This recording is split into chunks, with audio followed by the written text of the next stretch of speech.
All Things Alice. This podcast will explore the cultural phenomenon of Alice in Wonderland as artistic landmark and global symbol of inspiration and imagination. I'm your host, Frank Beddor, the author of the Looking Glass Wars trilogy. Let's explore, what is it about Alice? Hey everyone, welcome back to the show. Today's guest is Eshel Ezer. He's a longtime friend of mine.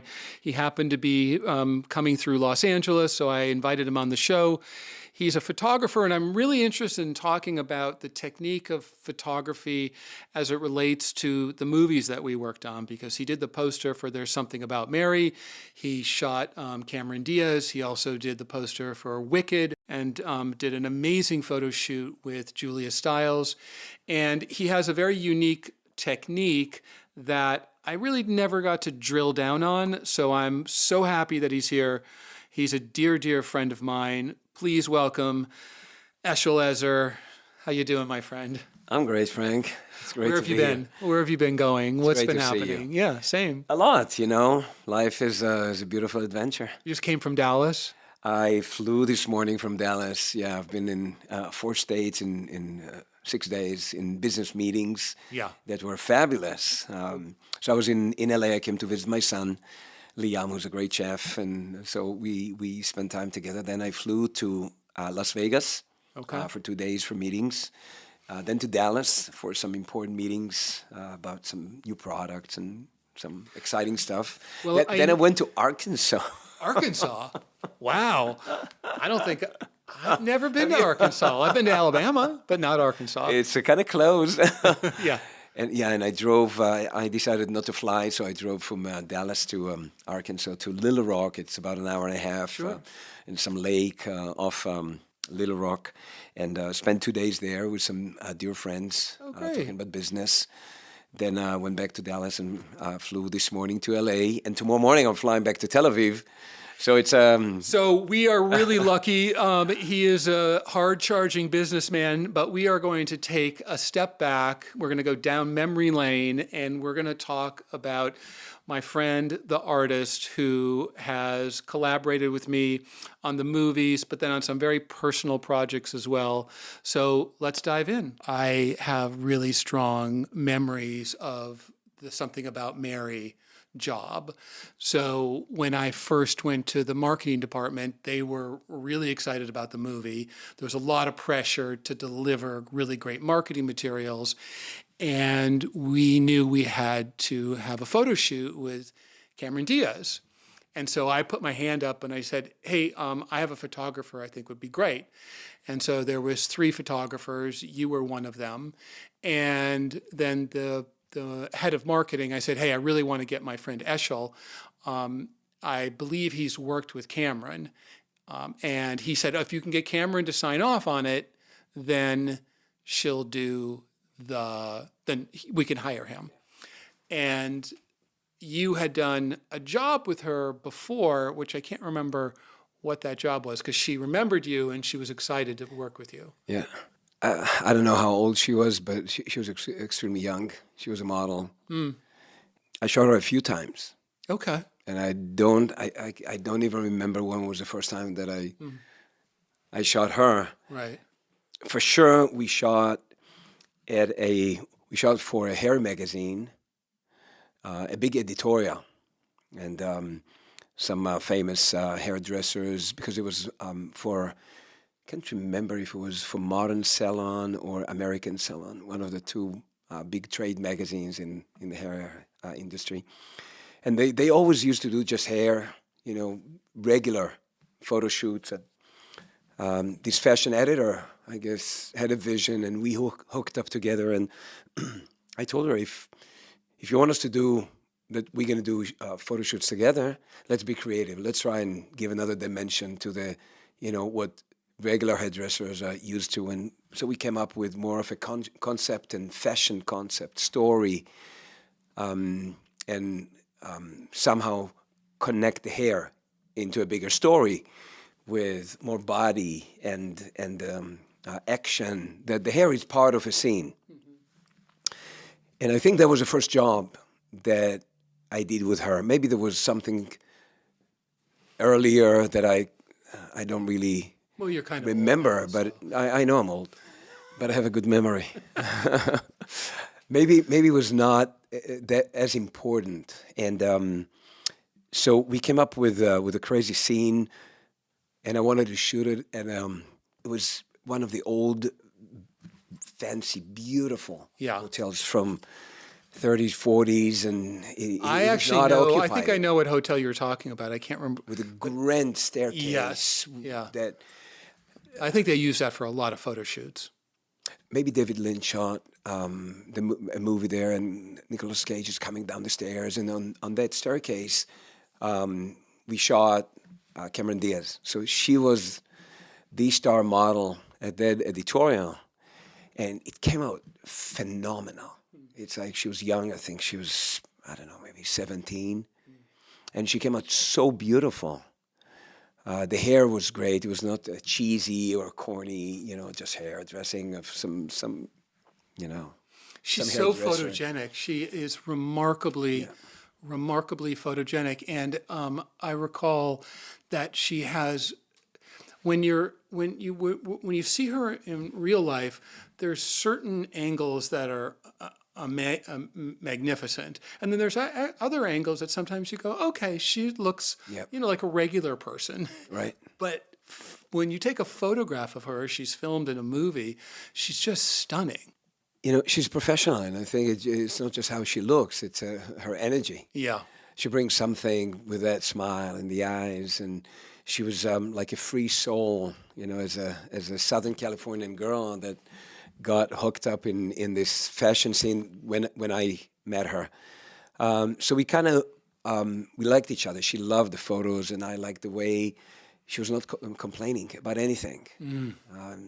Crazy hours, she was working with me, so there were crazy hours, and a lot of lights, and it's like very specific directions, and And a lot of ideas, a lot of lot of ideas it. that you were experimenting with. Yeah, it came out amazing.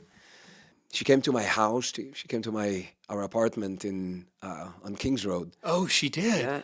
Yeah, and I did a photo for her. I cannot even remember for what, but it was beautiful. I shot her behind one of our windows that, the old LA windows with the squares and behind the glass, and she just looked so innocent. So I think we had this thing. Even my mom, she was visiting, and when I shot camera in our house, my mom was there, and so it was more than just a young model. You had a connection with her. There was a connection. Well, no wonder that she was so interested in working with you. I didn't realize at the time. I knew you had worked together, but I didn't know that it was so successful. And that same chemistry seemed to be there when we went to shoot the poster photos for There's Something About Mary, because you guys, and just to go back, she is a relentless worker, and she never complained on Mary. She didn't complain when she came to that photo shoot, and there was no prima donna posing at all. She just got right to it. But I remember the concern was that her skin had broken out, and we really needed to, do a good makeup job. And I thought we might not even be able to do it. But again, that makeup artist did a fantastic job. And then you guys went to work. What do you remember about the photo shoot? And do you remember the shot that ended up on the poster where she was bent over? Did you have any sense that could be one of the top choices? It starts before, the process of doing this photo shoot, because we had a creative meeting. I can't remember if it was the day before or 2 days before at Fox 20th Century. And we were meeting with the head creative director, Tony Sella. Tony Seller, yeah. And we sat at his office, and the advertising agency, the firm that was coming up with the ideas and the layouts, and they brought over 70 different layouts. And they were just bouncing them. And you could tell that he's not flipping over anything. And then I sat quiet. I flew from Israel and let them do the talking. I'll shoot it. But then Tony looked at me and he said, so Eshel, what are you saying? What do you what? What are you saying? What are you saying? Yeah. And I said, well, I think I didn't know how to say that none of what they showed is good. You're trying to be diplomatic. Yeah, and I was. And I thought, I think I know what we need to do. But they kept on talking, the other people. And Tony Sella said, guys, photographer is talking. And everybody became silent. Wow. And I said, she's so innocent. And she's so beautiful. And she's this incredible free spirit. We need to capture that so everybody can relate to her.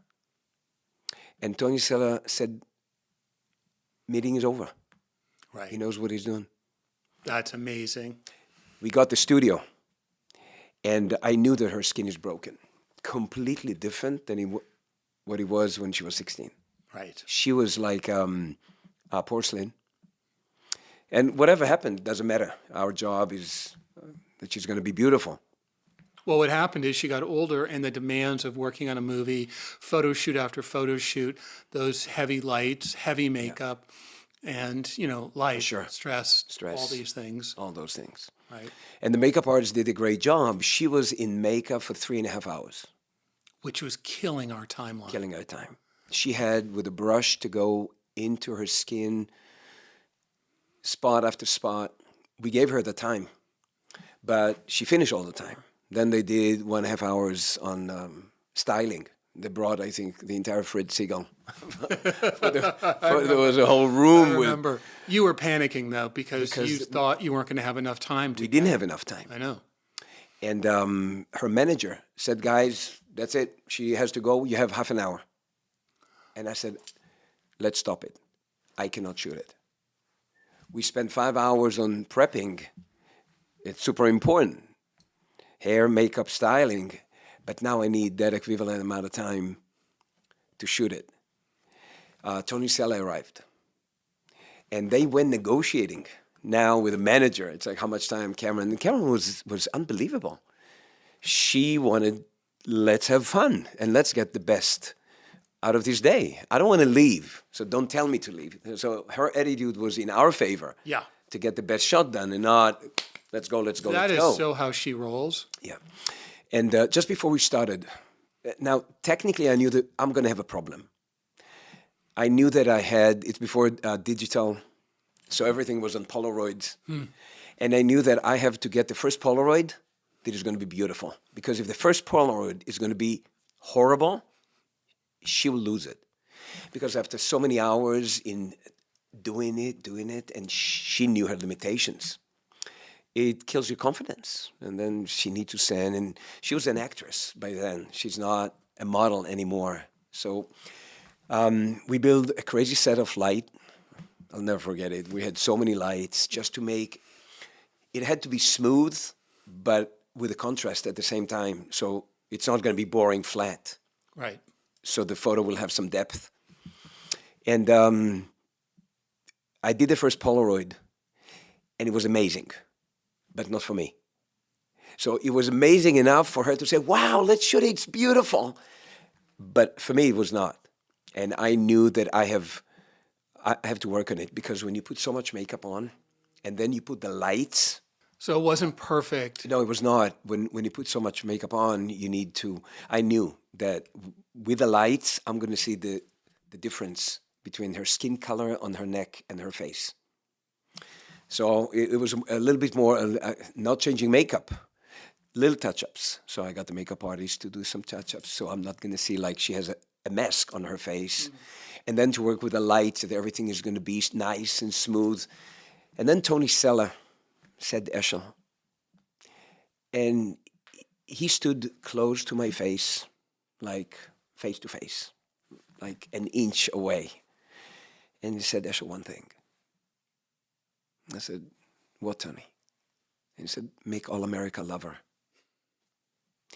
And in my entire 25-year career, as a fashion photographer, I never got more difficult creative direction than that. How do you make a regular person? Yeah, that's like the impossible job. And when she got into it, and when we started, she sort of loosened up, and she felt amazing. And it was, with the directions, do this, and touch here, and bend over, and straighten up. And it's like to try to get her not posing.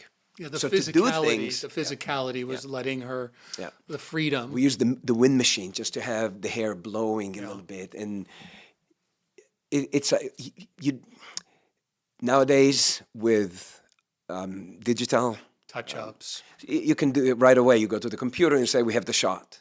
But when it's on film, you need to go to process it. We kept on shooting. I knew that we had, okay, this can be the one. So let's do it again. Sometimes the first one is the best one. But just cover more. Let's shoot, take more film and shoot more. So do the bending and chin up and look and smile, because there are so many things. It's such a simple photo. And I think that's why all America loved her. It's a simple photo. Nothing looks made up. Just a nice. It captures what Tony was asking. You fall for her because she is the all-American woman, and the haircut and the pose and the kind of whimsy that she communicated. And as you said, the joy of the process. What is your technique to bring out that with models and subjects? Is it different each time? Is the physicality a big part of it? Is it the story and trying to tap into the character? Because you're not going to say to her, hey, America needs to love you. No. You're just going to say, be who you are, because we love you, I love you, everybody loves you, just be the best version, and let's capture something that's unknown. There is a technique. Yeah. Of course, and I think every successful photographer has his own technique, how to connect. And throughout the years, I think I've learned, okay, what do I have to do in order to create this connection? So when lights are on and it's showtime, you get out of the shot more than just a photo. You get feelings, emotions, connection. What I did with her was exactly what I was doing, just on a more appreciative, sensitive level, because who she was. Our past connection for sure helped. And yes, the moment that she knows that you're not just using words, that you say you're beautiful. And I easily fall in love with you. And so if she knows that you don't just bullshit because you want to get the shot done and leave, which technically this is what happens. But it's just, it's telling a story to her. The story is so important, especially because she's an actress, so the story is so important, regardless of the movie. Has nothing to do with the movie. Now it's a story of the photo shoot. Who's the character that she is? What are we doing here? What are we doing together? What do we want? What kind of feelings and emotions and essence we would like to capture for her? From one side to loosen up, on the other side to connect to an emotional state that she's going to be able to perform. That at a certain moment, all barriers are off and something amazing happens. I love that guy, Tony. I remember from the first meetings when they put all the different posters up, he had a real sense of the artist and the art of, kind of reminds me of, Jobs, a little Steve Jobs in terms of the aesthetic. And I didn't recall, or I don't know if you ever told me what he said to you, but I certainly did not hear that he shut down the room. Yeah. Because those are the talking heads, and that's their job, and they're talking all the time, blah, blah, blah, blah, blah. They're the same people, different department that gives notes over and over, and they end up diminishing the ideas by little paper cuts of, and so for Tony to recognize, one, the photographer who's actually going to grab the shot is speaking. And two, once you said what you said, he cut the meeting off, knowing that you have to execute. Those guys can talk all they want. You had to perform. And so then to show up, because I remember the manager, throwing his weight around and Cameron standing up because that's who she is. And then I remember Tony there. I wasn't between you, obviously, because you guys were that close.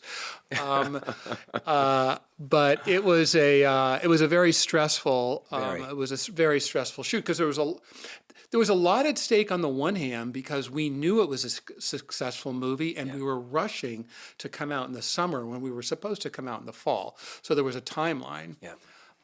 But then you and I you had the balls to, or I can't remember if it was you or I wanted some photographs with Cameron. Do you remember? Sure. Right at the end, I snuck in and I said, "Hey, Cameron, let's do some photos." And you did the same technique on me. And I have some of the goofiest photographs of all time, but they're with Cameron Diaz. And so they all look pretty amazing because she's amazing. Yeah. So I had the glow, the Cameron glow, the Cameron. You looked good, bro.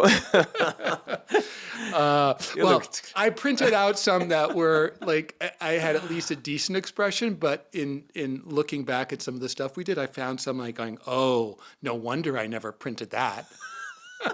Trying to dance and do dance moves, and it was deeply embarrassing. It's embarrassing to stand in front of a camera when that's not your job. Yeah. It's embarrassing. But those are some of the best photos that I have of being on that show because it was just Cameron and I there in terms of the team and you and Tony. There was nobody else, and you nailed it. And every time I see the poster, I'm exceedingly proud of our collaboration on 100%. That. 100%.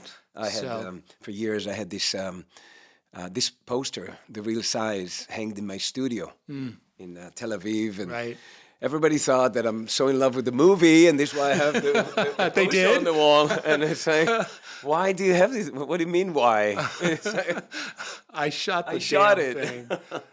So you shot Cameron when she was 16, and you also ended up shooting Julia Stiles when she was 16 for my movie. She was 15 when we started, 16 when we ended. Maybe she was about to be 17. And I wanted to do, both of these movies were at the same time. In terms of, like, Mary came out in summer of 1998, and Wicked went to the Sundance Film Festival in 98.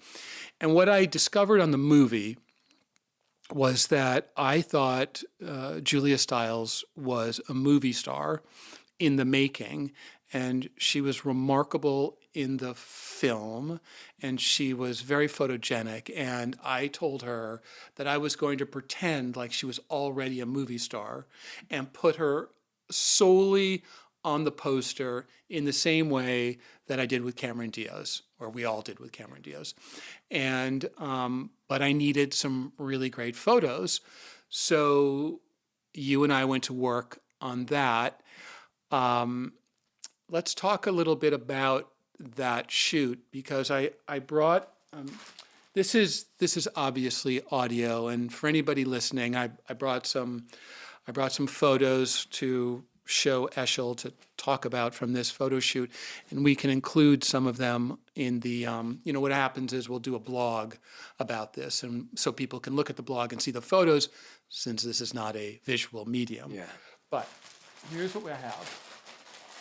To your point about doing Polaroids, here are some of the various choices. This style where we see her in jeans and a white, tank top. Crazy. And then you have something that's a little bit more seductive. And so let's talk about stylistically the various color schemes that you went for. Yeah. You can look at, like, these are, those are, and let's talk about the makeup. And there's just so many spectacular photos. So, folks, Wicked is a murder mystery that takes place in a gated community. Julia Stiles is basically taking over her mother's role when her mother is killed. And so it's a little bit of a Lolita-esque story. And so we needed to find sort of the right balance of seductress and kind of thriller, right? Because Right. and she had some really great costuming, so we brought some of that in, and then we went with some all-American jeans, t-shirt, and then some nightgowns because of the dynamic in the family Right. with her father. It's no secret that she wants to take over her mother's role in all capacities. So Yeah. just walk us through what that job was like working with Julia in comparison to Mary, and some of the choices that you thought were important to capture the essence of the film and who she is as an actress. Right. It's a totally different agenda when a person is just a model or it's an actress that you basically have to shoot for a very specific assignment with a very specific name. So it's not just to capture the beauty. Oh, let's make her beautiful and do it in the desert, or do it at the beach, or do it in a convertible, or whatever. Because this is how you come up with stories for editorials. Okay, when you shoot editorial, it's a story and a beautiful model, and then you just go and perform, and she's a good model. You're You're a trying good to get photographer. So you create whatever you want. When it's a movie and it's an actress, you have to. I felt that what I have to do, is to hit right on the complex of the characters. the complexity. Yeah. Yeah, and this is why it's like I would never, if you didn't show it to me right now, I would never say that we shot so much, because this is like a week job we did in one day. Yeah. And I remember we shot it in the studio, and then we went on the rooftop, and we did a lot of that stuff on the rooftop, I and mean, if you look at how many different different look styles, at different style, looks, that's what I'm saying. That's different what colors, and yeah. Because I think, the movie is called Wicked, Yeah. and she plays a very important. That's the lead part, but Wicked. I think what we tried to bring is the wicked part of her personality. That The she's- danger side. We were looking Yeah. to bring out the danger Yes. and three things: the danger, Yeah. the vulnerability, which you also cap, and sort of the seductress part of it. So and remember, we're talking about a 17-year-old. Yeah. So it felt a little daring in terms Sure. of walking the line with her Right. parents there or her Right. mom there. And but she, like Cameron, was completely up for it and wanted to take a lot of chances. So I see here photos that I think it's like this, for example. They should have been like on a building. Yeah. Photo like this. She's 17. She's so the innocence. It makes you confused when you see a woman like this, when you see an image like this, when you see a movie like this. So you're confused. Is this an innocent teenager, or that is a seductive woman? Right. It's like, but she is, and I will never forget, extremely smart, very. And That's so true. I think the IQ there is above average. Way above average. And it's usually we say high IQ for somebody who needs to go to a different profession, but that I think enables her to bring different characters very easy. So 100% cooperation with whatever we said and wanted to do, and she was there jumping in and out different characters when we wanted to bring the softness and the purity and the angel type. That was like mind-blowing, and it's Like this one, there. Oh that my one. God, this is to die for. This can be for, if it was just fashion and a model, that is a beauty, skincare, cosmetics The campaign. jeans, the And jeans. jeans is just pure, an angel. But then when you cross to those and those with the twisted colors, and it's like And the that brings shadows, the wicked side yes, of her. and the shadow and the way that her hair, and then these over here even more with outdoors. the real heavy lipstick. What we did here, we manipulated the film here. That's what I remember. Okay, but didn't you use certain filters and things as well to get some of these crazy backgrounds from the sky, or was that like that? The twisting of the film. Yeah. Here's what I did. I always I use so many times colors on lights just to control and get the right density that I was hoping to get. But these are manipulation of the film that I knew that will bleach out a skin. It will come out like a pure porcelain, but this coldness. And if we're going to put the red lipstick, it will pop, because I knew what this manipulation of the color is going to do. That the one thing that will pop out of this cold, it's like skin is like, dying. Yeah, it's crazy. It's Right. look So- at the. So you did And you did these sort of I would even call these traditional in terms of her in her costume with her suitcase, but they pop with the background. This is on the set, Yeah. but then when you start to get into these, I don't know. There's something about like this one is more innocent and the hair, and then we did the two sisters. This is mind blowing to see it. Yeah.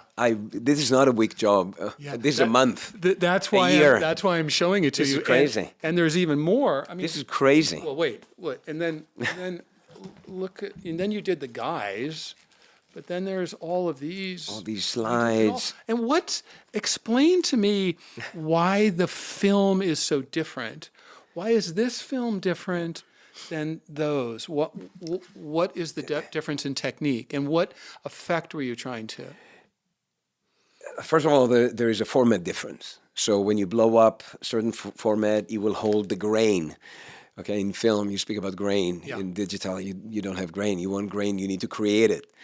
Back then, with different film had different size grain, different density, different contrast, different the way the film react to different lighting and different exposure. So what I wanted is to have the technique help us achieve the look that we wanted, to go all the way to the extreme, because what we see here are things that are extreme with the same person, the same model, not doing much standing. But so different. So Look different. at these. But it's mind blowing to see her expressions combined with the lighting, the unique processing, her look with the makeup and it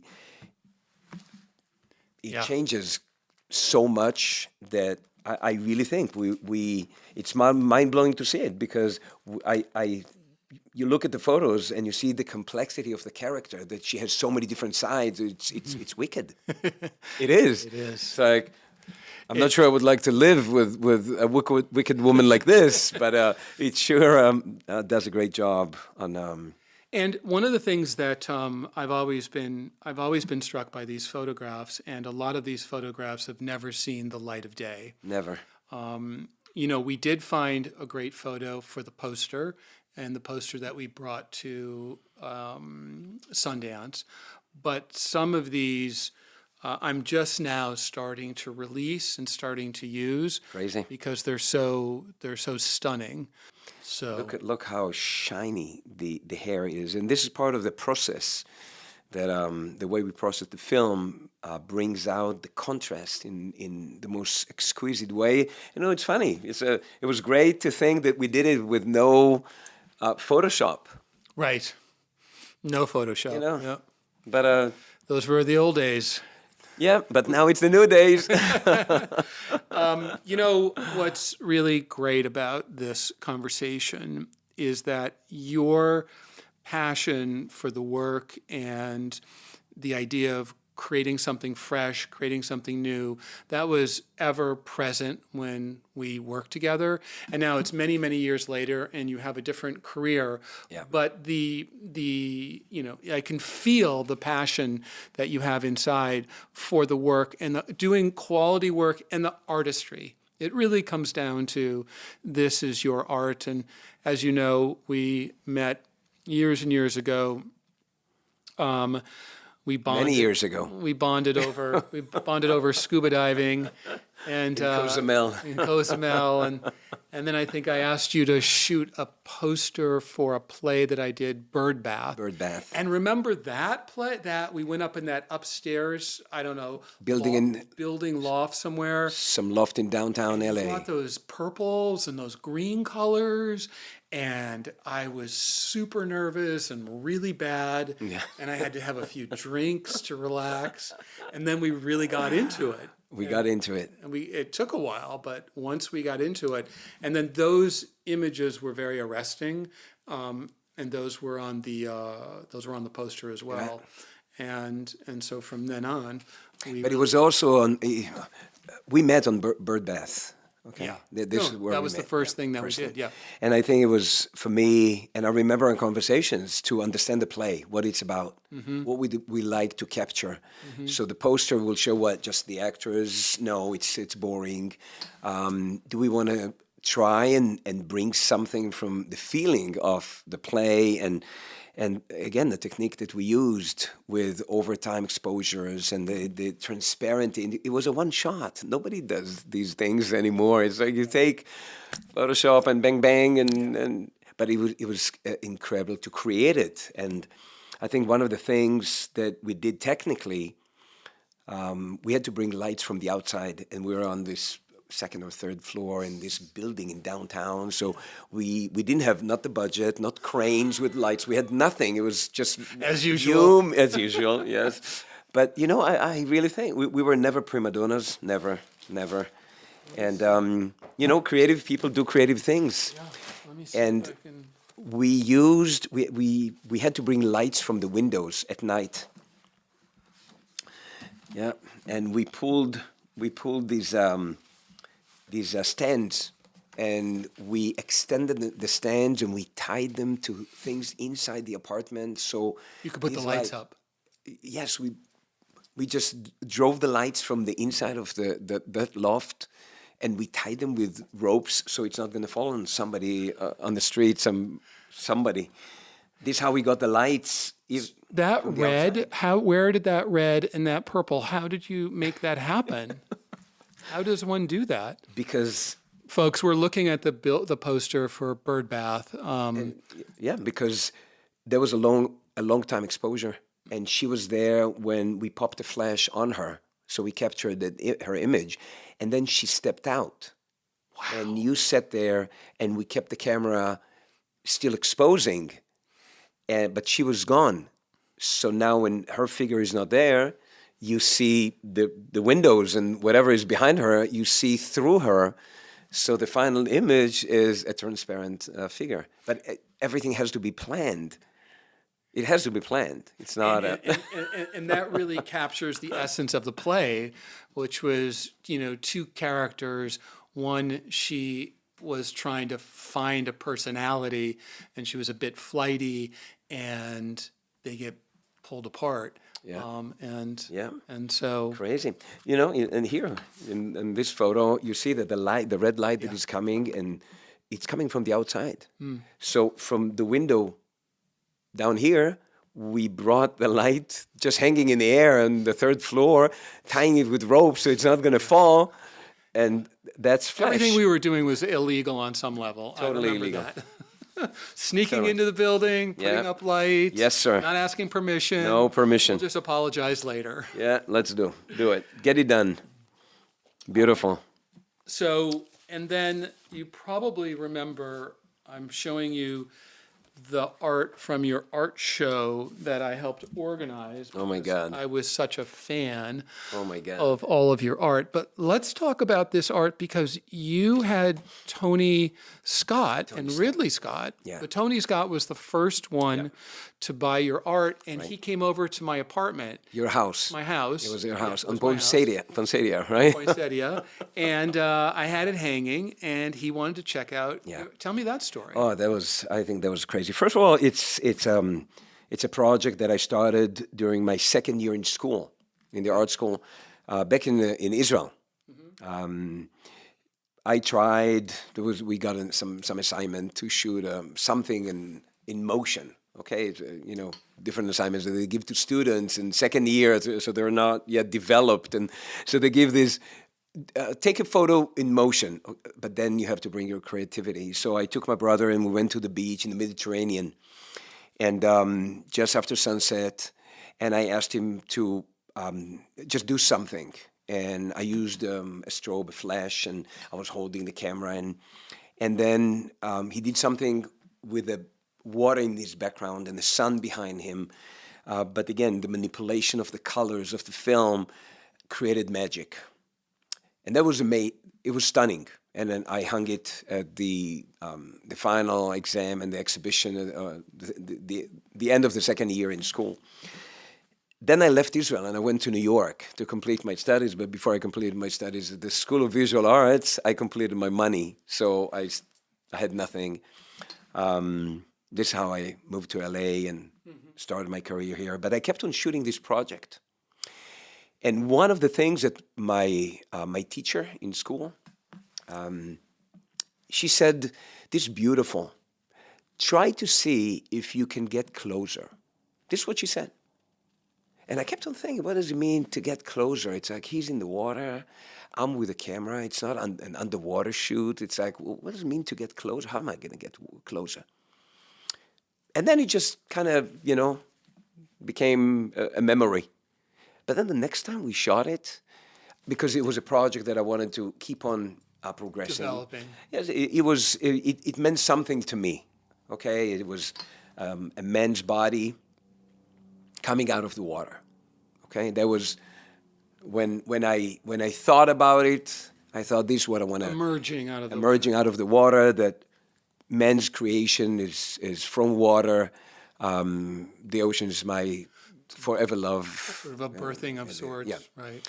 And with my old injury in the army that shattered my back and physically I was in pain for too many decades. So there was a lot of involvement and emotional involvement for me creating this image of a man's body coming out of the water with a lot of power, but also experiencing and projecting pain. Okay, that was the general idea. And then I had to start seeing what kind of colors I want to use, how dramatic I want it to be. And we shot this project every time I visited Israel for 10 years. Oh, I did not know that. For 10 years, we kept on taking pictures in the Mediterranean, but also in the Dead Sea. Wow. With crazy hours, because the Dead Sea, we had to shoot at sunrise. In the Mediterranean, we had to shoot at sunset. Sometimes... Why? Because in the Dead Sea, because I needed the sun as a background, Okay. as my Got it. theater. I got See, it. when as an artist, okay, which I always thought I'm a photographer. I'm not an artist. I'm a photographer. I'm a commercial photographer. But as an artist, for me, the nature is a background, and if you know how to work with it, you can do with the background whatever you want. You don't have to be in the studio. You can do it outdoors if you control the lights. So the Dead Sea, the sun will be behind him, my model, in the morning. That's in the Dead Sea. In the Mediterranean, it was sunset, that the sun will be. And I needed that glow of the sun before the sun sets, before the sun rises, after, but that glow in the sky. Just the beginning, just the end. Yeah. Very dramatic, could be apocalyptic, very extreme. An extreme environment that is not normal. You don't see it with the naked eye. Okay, this is something that even the camera doesn't see it. It's the film later sees it. So we kept on doing it. Sometimes I visited a home in the winter, and we used to shoot it in January or February in the Mediterranean when it's 11 degrees centigrade, the water, and it's blowing outside, and it rains, and we used to stand on the beach dressed, looking at each other. It's like, we're crazy, right? We're crazy. We're not going to do it today. We are going to do it today. No, we are not going to do it. Yes, we're going to do it. Well, because it's cold. you're saying we're going to do it because he's the one going in the water. He is in. We're both in the water. He needs to be Under the water. underwater. I have Did you? Oh, so you go into the water to get close? close. So that was the thing that my teacher told me. Try to get close. So I was with a wide angle, just sometimes, Right there. right there, like 3 feet away. When he's coming out of the water, splashing water, I'm holding my camera in one hand. All the aperture and everything, speed, everything has to be set according to what I want to achieve with manipulation of the light. And on the other hand, I'm holding a strobe, a flash, with gelatin over it for the color that I wanted to create. And he would go underwater and come out, and I would take You're shooting with one hand. just one hand. Everything is splashing all over the place. I have to grab the shot and move the camera away. Otherwise, it's all going to get wet. And the film will be ruined. The camera and the lenses and everything and the flash. So it was just him and me for years, no assistants. And so here in these photos, you have really, really bright yellow and red and green and some orange. Yeah. What do those colors represent? I mean, obviously, this one looks like, it's Head bleeding out bleeding. of it. It's like a war injury, but That's my dead dolphin photo. you okay. Yeah. Colors are colors. Yeah. And like artists, painters use colors to express emotions and to express anxiety or to express pain or to express birth or joy and for me, as a photographer, the brush and the paint were colors and gelatines and film processing. So the things that I wanted them to be very painful, very bleeding. It was red.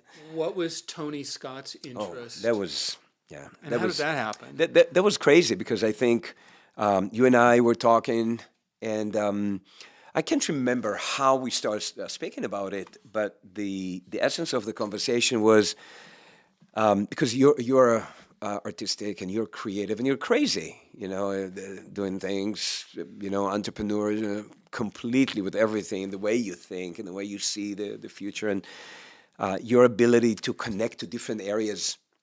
And I guess we're speaking about these photos and we became such close friends. It's like best friends, okay? It's like we shared things that clients or friends in the business don't share. So we talked about personal things, very personal. And I think we said, we need to do something with these photos. And I said, they should be seen. Yeah, they have to be seen. And I said, I don't want to do a show. I don't want to do a regular show. I don't care about now going into the schmooze of the galleries. And it's like, you are in the film business. I'm a photographer. I have an agent. I have to be nice to everybody. We have to do these politics things with the ad agencies and the creative directors. And I don't want to do it in the galleries. It's the same thing. Let's do it ourselves. Let's do something that people don't do. Let's do 2 nights. We're going to use our house. We're going to show 1 photo. Right. That's it. We're going to have a party. We're going to have a party. We're going to do a first night for friends. And we're going to do the second night for industry people. So I'm going to invite people from my industry. You can invite people from your industry. So we did a Saturday and a Sunday. We showed 1 photo, And we had a light table with some slides. Yes. Oh, yeah. That's right. Yeah. Cut in a Boy, nice... that one photo was Okay. spectacular. Yeah. And remember when you had to go blow it up and course. how obsessed you were about getting Obsessed. the grain right and how Obsessed. I mean, that I don't remember that The lab was a lab. the lab, but those poor people, Crazy. yeah. I went there. And it was huge. It was huge. It was the biggest size that back then, I don't know anymore. yeah. Ilford was making this called Cibachrome. And we had this in a museum quality. That's right. I paid more money, so it will be preserved for 200 years guarantee. Who the hell is going to live to see if the colors stay right or not? But this is what it was, and so we blew up the thing so big, and the grain just became like, whoa. Where did the grain come from? From the film. Yeah, no, I know, but when you blew it up that It's big, like it was part of the picture. It was part of the suddenly. picture. It was part of the whole vibe. So what we did, we hung it on the wall, Yeah, this huge thing, and we covered it with a sheet. yeah. A light blue, like very light blue sheet, and we hung it in a way that we can pull a string, and the whole thing is going to fall. Okay, We had some, we had to have this surprise We had a factor, and so we invited showmanship. everybody for some sushi and stuff like that, and everybody walked in, and there is this huge thing covered. It's like, what is it? Now, people knew that I'm a photographer, so probably some picture. And we waited, and people were anxious. It's like, and we pushed it later, and then we said, we have to, people are going to leave before seeing it. It's like, we have to unveil it. And there were two important people that we invited. I can't remember if it was the first night or the second night that Whatever. Tony came. But I can't believe you remember the blue sheet. That's very impressive to me. I remember the sushi also. And there were two important people that I invited. One was a good friend of mine, an ex-model, actress, Emmanuelle, French model. Yeah. She played in Cherry Moon, I think, with Prince. Oh, that's right. And she did beautiful photo shoots, and she had a very famous perfume campaign in all Vogue and European thing for a perfume called Fiji or something. And she moved to LA, and I met her at the agency, and I saw her, and I said, "Oh my God, I have to shoot this girl. Who is she?" And her agent told me that she did this, and I said, "Oh my God, I know this campaign." We became best friends. I have amazing photos of her. She got married. One of the top commercial directors, Joe Pitka. Oh, Joe Pitka. Yeah. That back then he was doing the Pepsi commercials, and Michael Jackson, he was the biggest. Yeah, he's the big, and also a wild man. Wild. Really hard to work for. Hard. Their story is crazy because she worked on the set with him on the Pepsi commercial, and he threw her off the set, and then he apologized and took her for dinner. And married ever after, okay? Yeah, my first wife, Sandra, she worked with Joe, and Joe loved her because Sandra was so expressive, but he was a bear. He was a bear to work with. Big but Polish... if he loved you, and if you gave a lot, then he would work with you over and over. But I heard, and I guess I heard stories about anybody who wasn't in front of the camera. Certainly if you were in front of the camera, you were at risk, but anything around the camera, you were definitely a target. So I didn't know I knew who he was, but I never met him before. Right. And I invited her, and I asked her to bring him because I knew who he was. A big deal, yeah. They came the second night. Yeah. The industry. Yeah, I remember. The industry. Yeah, because I remember meeting him. Yeah. And I was standing next to the photo, speaking with the people that gave me my first shot in LA, Tony Lane and Nancy Donald from CBS Records, the creative directors and the co-creative director at CBS Records. You shot some album covers? I shot album covers with them, but that was my first meeting in LA. My meeting with Tony Lane, I didn't. It's a different story. Okay. It's a crazy story. It's a Cinderella story. Oh. Well, tell us after this. Let's finish this one. We can only have so many stories. I mean, let's do them in order. And they came. Yeah. And we were standing and speaking to them because they knew me as, as a fashion photographer who's shooting rock bands. Right. I think we shot, it was after shooting Roxanne for Sony Music, I think, or Scotty Brothers with the CBS record. So, and the shot, it was just phenomenal, the way the album came. And so Tony and Nancy came to our show at your house, and they were asking me about the photo and how, it's like, okay, Eshel, we know you shooting rock bands. What is this? Right. And then in the corner of my eye, I saw Tony Scott coming in.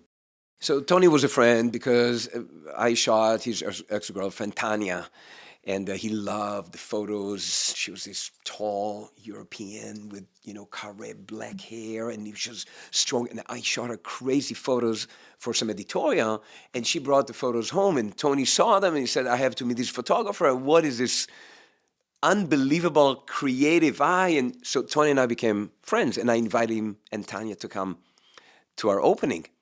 And in the corner of my eye, I saw Tony coming with his red baseball cap. Right. And he came in, and I saw him coming closer to the photo, and then stepping backwards, and then coming in again, going backwards. And then he said, with his heavy British accent, he said, Eshel. And I was talking to Tony Lane and Nancy Donald from CBS Records, and Tony, wait. But it's like I didn't know what he wanted, but it was so important for him, I guess, to understand what is it, that this is what he asked me, Eshel, what is it? And I said, Tony, what do you mean, what is it? It's a photo. He said, no, but what is it? I said, Tony, what do you mean? He said, it's a photo or a painting. I cannot decide. I said, Tony, it's a photo. He said, so how did you do the grain?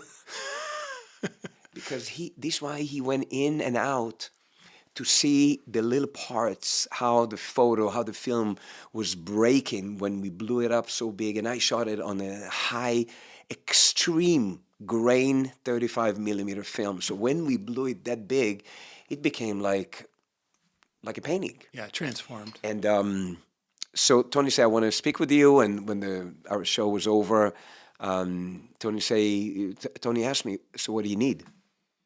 And I said, what do you mean, what do I need? He said, what do you need to finish this whole show? Oh. And I said, well, I need money. And he said, you'll have the money. Let's have a meeting. Come tomorrow to Paramount. He was editing, I think, Days of Thunder, I think. But then he said, I want to do more. I want to buy it.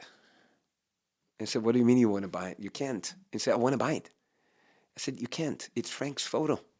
Because our deal was it was not a deal. It was a friendly. It was the first one. I wanted the stupid. first one. Remember, we framed it, and you didn't sign it. I was like, that was so stupid. We put it in a frame. You should have signed it first. Because we're stupid. Yes, we were so dumb. We're still. Yeah. We're still. But that's my friend's photo. You cannot buy it. It doesn't matter how much you pay. And he said, I need one. I said, well, I'm not making another one. He said, what do you mean? If it's a photo, you can make one. I said, but that's it. It's a one copy. He said, so make another copy. And I said, I need to talk to Frank. I said, I want to buy it for the 75th birthday for Anthony Quinn, the actor. Oh, that's right. So the next day, I went to his caravan in Colombia, at Burbank Studios, next to Warner Brothers. Is it Colombia? No, Colombia is... in the city? Is south. It's where Sony in Culver City, right? Back then, it was next to Warner Brothers Studios, and I came to his caravan. He was editing Days of Thunder. It's like with the whole crazy story there. They were shooting so much film, and he was so intense. But he took the break. He said, Eshel, I wanted to do the whole show. Let's meet for a budget and blah blah blah blah blah. But I need this photo because they finished shooting the movie with Kevin Costner and Anthony Quinn. Do you remember Revenge? Okay. Revenge. Yep. Revenge. So they finished Revenge, and he wanted it as a 75th birthday for Anthony Quinn. So he flew me to New York, and I printed another photo at a different lab, and I killed them. because they were not used to The crazy size. size and the preciseness of the colors and the grain and all those things. We framed it, and I personally delivered it to Anthony Queen's penthouse in New York, and his son opened the door, and we just delivered it as a present from Tony Scott, and I left, and that's it. Wow. And it remained a great story. Great story. And also, it just reminded me of the crazy story of the two of us when we went out and we went to a party. And it Oh, was man. before Days of Thunder. Yes. And we had just watched the movie that you and I talked about, Calm. Calm. And we're like, that movie, Calm. Dead is Calm. Dead Dead Calm. Calm. Dead Calm. Amazing. Amazing. And the girl is stunning. Stunning. We go to a party, and standing in front of us She walked in.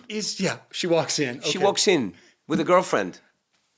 The girlfriend was just a girlfriend, Yeah. and the one that walked in Was Nicole. was Nicole Kidman. Yeah.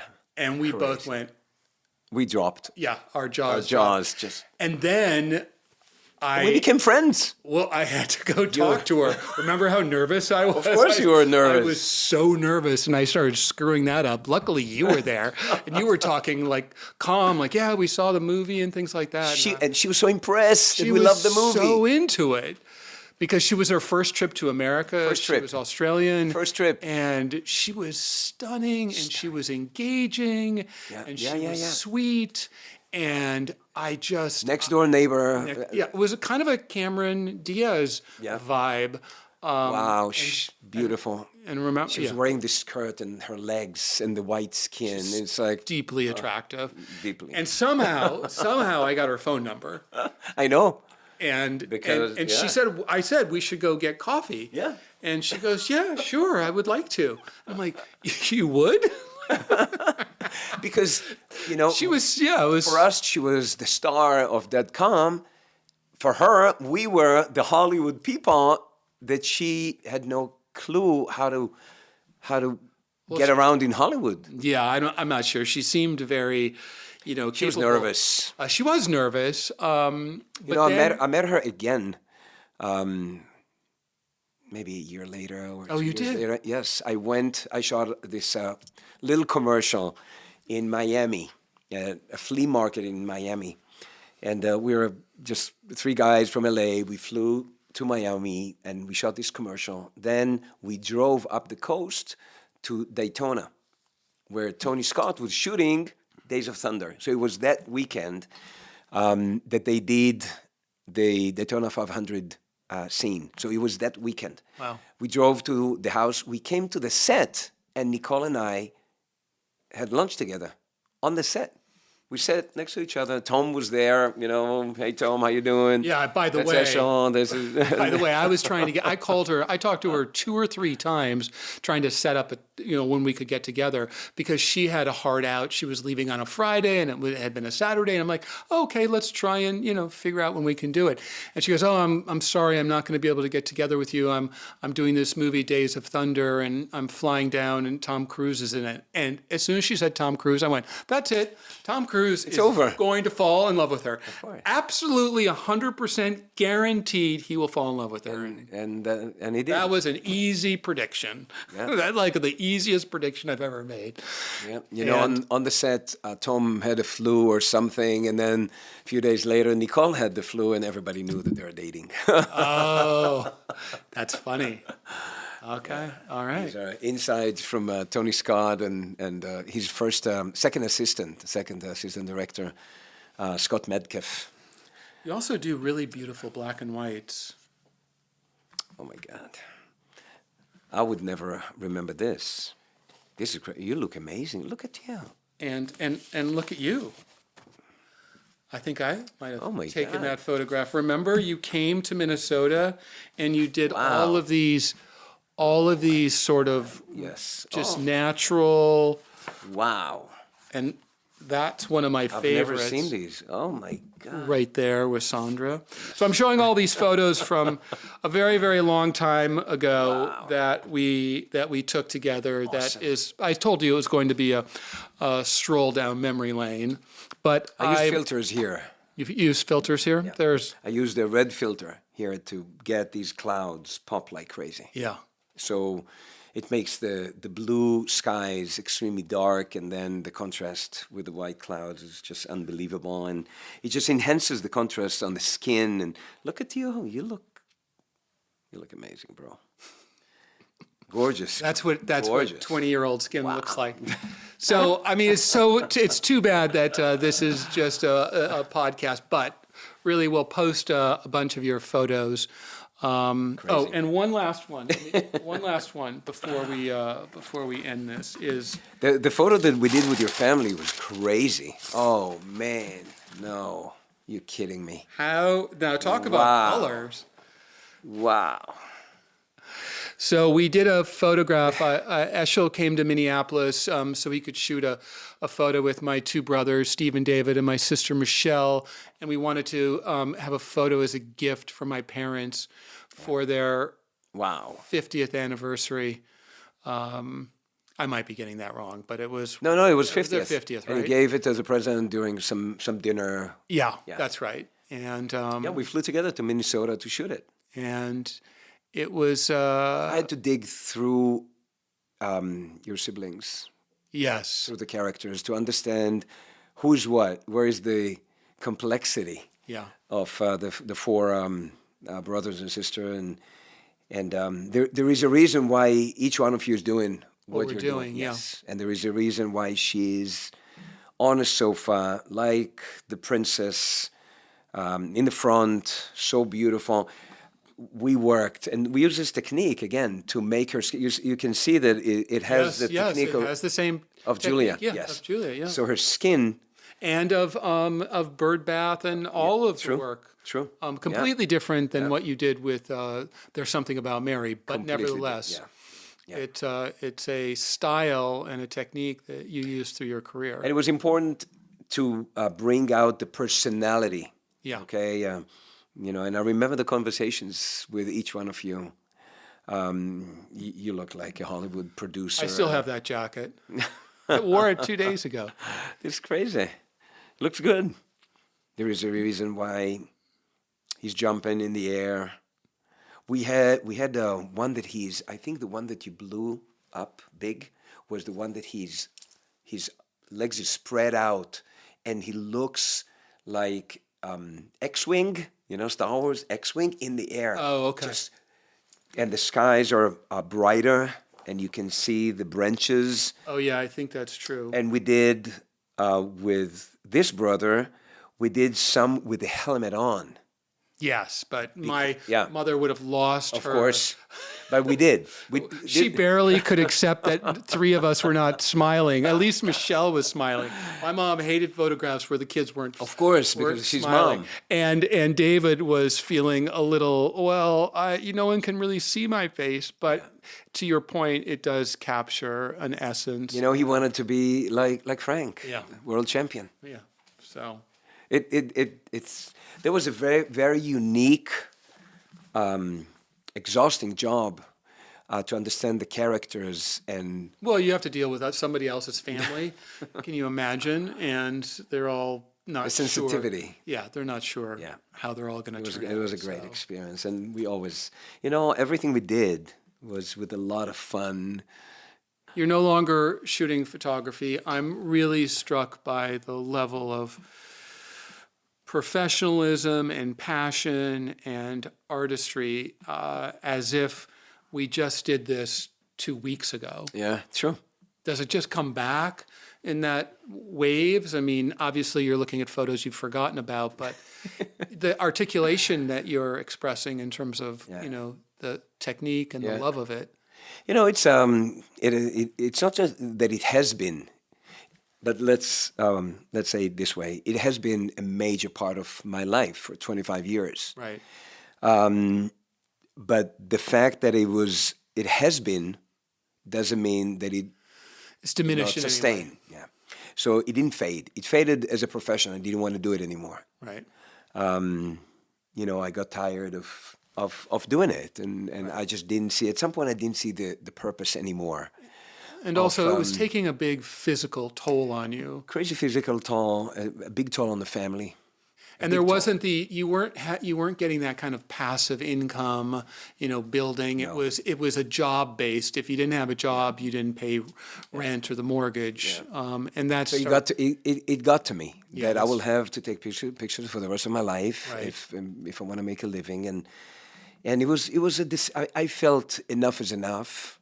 The moment that I was in the studio shooting cosmetic catalogs or swimwear catalogs, and my swimwear catalogs were always artistic. I just showed the other day a photo that I took in Africa with an American model standing with a bathing suit holding a cheetah out in the wild and the clouds and the sky again with the lights. So it looks like theater again. And it was beautiful, but I started asking myself, what is it for? Yeah. What's the purpose? It's a catalog. And catalog is for people to buy. So it's not really the art to generate something to others. And it was for what? It's like, why am I doing it? It's like We all transition. We all have to evolve. I even felt that at some point most women around the world are not models. And when I take pictures that extreme, does it do good to women or bad? Right. And I got to a point that I felt that it's doing bad. It was negative. It's negative. People are not that perfect. Nobody's that perfect, and nobody can be touched like this. And it was that also that feeling that I'm on the set. I know what I want to get. I can get it because technically I know what I'm doing, but also emotionally I know what I'm doing. So I know how to talk to the models to get the sensuality or the feelings and emotions that I want to get. But when the job is over, I'm done, and I walk away. So it kept kind of left emptiness, and I thought that I need to move on and do other things. And it's like now sitting here speaking with you. It's great to see these photos. I have tons and tons of visuals, but to be able to build two good careers, it's not easy. It's hard to do one, but over a lifetime to do, and it's not over yet. So who knows where are we going? Yeah, exactly. I'm in the middle of a very exciting career that I became very good at, and it's great, to have these different colors inside as a person. I was struck by when the scope of our collaboration, and even It's more fascinating. so, it is because we're really taking a step back in a period of time that was really creative for me because I produced 2 movies back to back. And in producing those movies, a lot of other opportunities came along, and you were right there. And I was listening to you and your aspirations, and then I transitioned into writing those books, The Looking Glass Wow. Wars, Wow. and then all of the art that came with that. So, Yeah. I think the artistry hopefully continues even if the medium changes. Yeah. But this has been. I'm excited to start showing some of the Julia photographs in the articles that I've been creating. So She's great, and she did some crazy movies. The Born Identity series. Yeah, she's really talented. She's directing something now. I have to tell you, it's we're such good friends, and we've been friends for decades, and it's crazy. It's like that we keep overseas, crazy. Sometimes no matter how many years go by, and we stay so close. But it has always been your level of understanding the business, but having the creative eye and the sensitivity to judge and know what's good, what's not good, what you're looking for, what you want. And so seeing your artistic side inside your creative way, also as a businessman, I think made it very nice for us and easy for us and dynamic. to connect. Yeah, it was Because dynamic. we could speak about things. Same language. Same language. Because to your point, it's about choices. And when you're making choices, creative choices, some are elevated. You hope they're elevated, but you're still making a choice. So when you point to this one photo where I put a dot and you put an X, it was because we both went, yeah, that is a choice, and we want to use those choices. And so we've had a lot of creative choices, whether it was something about Mary, working with Julia on Wicked, doing a play together, Birdbath, my wedding, something very personal, and I didn't want staged photographs. So, that photograph of the two of us is as far away from staged a wedding as you could ever get. And the photographs lasted much longer and the artistry than the marriage. But to my credit and to my ex-wife's credit, we're still in touch and we're still friends. This is great. And there, again, transition. There's a lot of transitions. We all have to evolve. And if we don't, we die, and so which is amazing, because these things should not ever be taken for granted, that couples can separate and stay in touch and do it on good terms. And I was blessed to do the same with my ex-wife that you know so well. I do, and I have some of her. I have one of her plates and one of her bowls that she. Her pottery. Her pottery, and it's signed on the back, and I love that, and it speaks to a time, and absolutely, she's still doing it. She is. But she's so creative, and it's like whatever she touches, creative wise, is just really stunning. And the last few years, she kept on doing again pottery, and it's gorgeous. And it's funny, we're talking here, and my oldest son is sitting next to us and hearing stories that he never heard before. Fascinating. And I have to tell you, the fact that we always had crazy laughs and hit it together on a crazy level with where we can go as friends, and in our stupidity sometimes. You were the first, male friend, the first guy friend that I felt was sort of an intimate relationship, in the sense of I'm letting my guard down.